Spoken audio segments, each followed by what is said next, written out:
Hello, and welcome to your Morning Meds. My name is Melissa Romero, and for today's Morning Meds, I wanted to talk about something that's super near and dear to my heart. And I know something that I know I've experienced it in my life, have sometimes a hard time finding, and that's peace.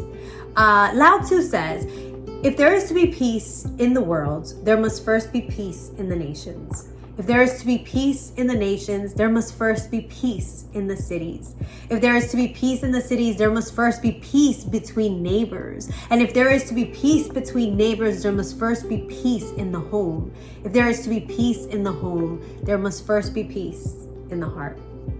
And that to me tells me how peace starts with you. It starts with me.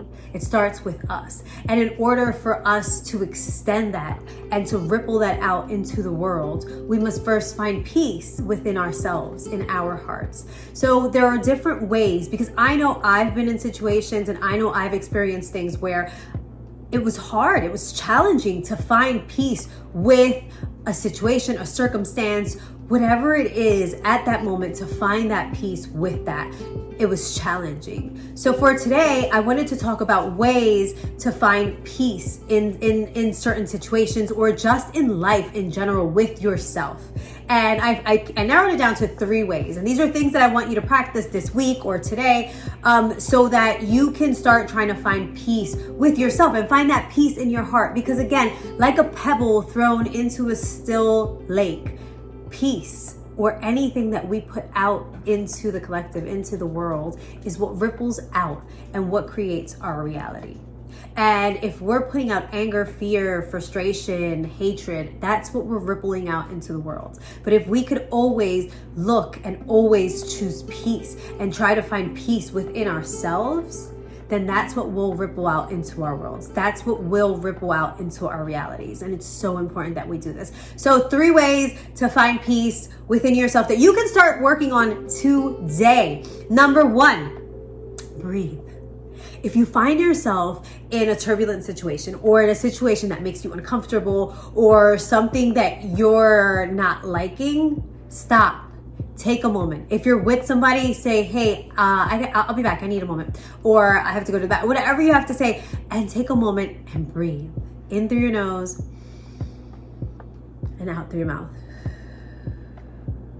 You don't understand how powerful the life force of your breath is. I mean, some of you might, but it is so powerful to take you out of a situation. And if 1 breath doesn't do it, do 2. And if 2 breaths don't do it, do 3. And continue to breathe in through your nose, out through your mouth, nice and profoundly, until you feel yourself calmed. Because anyway, no matter what, if you're in a turbulent situation, there's no way that you should ever make decisions when you're feeling that way. So definitely taking that breath, breathing in, letting it out, calming yourself down. Another thing that goes with breath is meditation. If you want to start your day at peace, it's a beautiful, beautiful practice to start your day with a meditation. And again, I don't know if you've heard me say in the past, but even if it's 5 minutes, I mean, it'd be preferably if you could do at least 20 to 30 minutes. I love to do 20 and 30 minute meditations.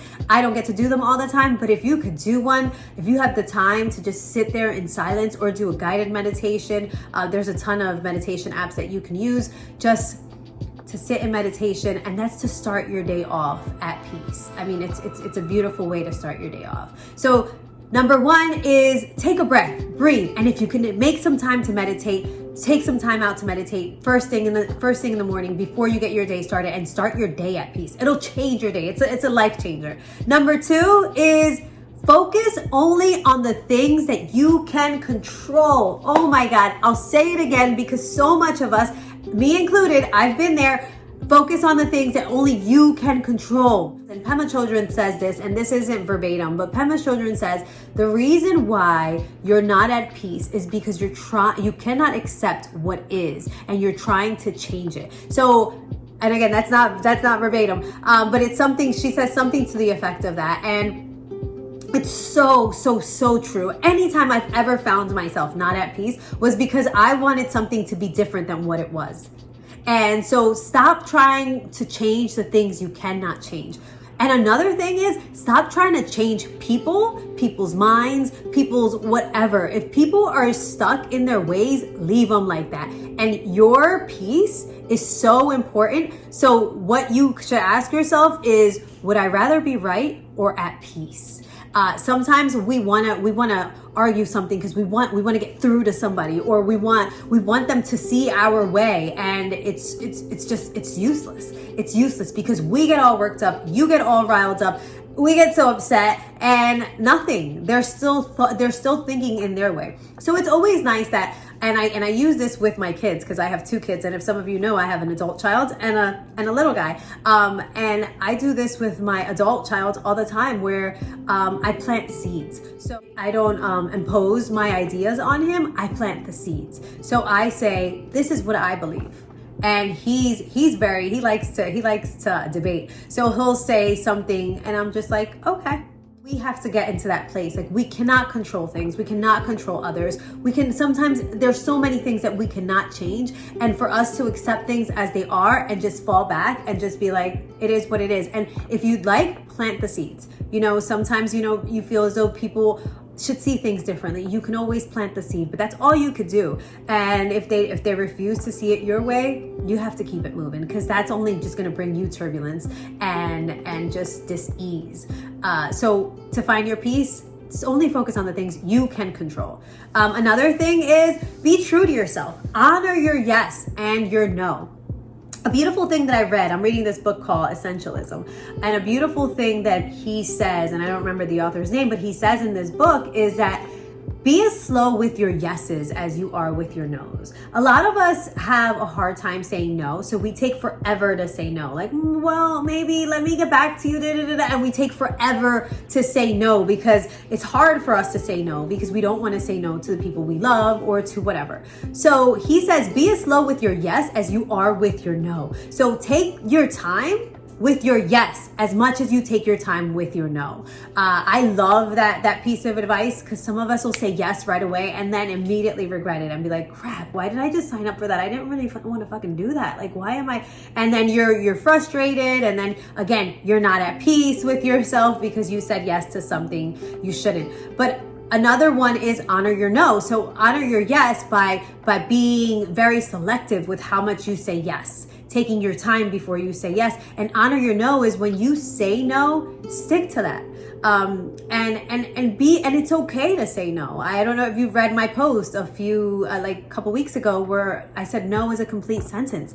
It's okay to say no. You have to set your boundaries. You have to do what's right for you. And one thing to do, to answer a question when someone asks, if I say yes to this, would this be helping me achieve my higher purpose for that day, for that hour, for that moment, whether it be for work, whether it be for whatever? Is this going to help me achieve my higher purpose? If you have a goal at work to achieve that day and someone asks you to do something, will that help me achieve that goal? And if no, then no, I can't do it. You have to say no. And it's I know it's complicated and it's easier said than done, because I love to do things for others and I find myself in that place. But we must honor our yeses and our nos. So I'll review it again. Number one is breathe. Take a breath in and a breath out. That is our life force. That is how we are alive, and it's so powerful, and it works for so many things, and especially helping us find that peace. Number two, focus only on the things you can control.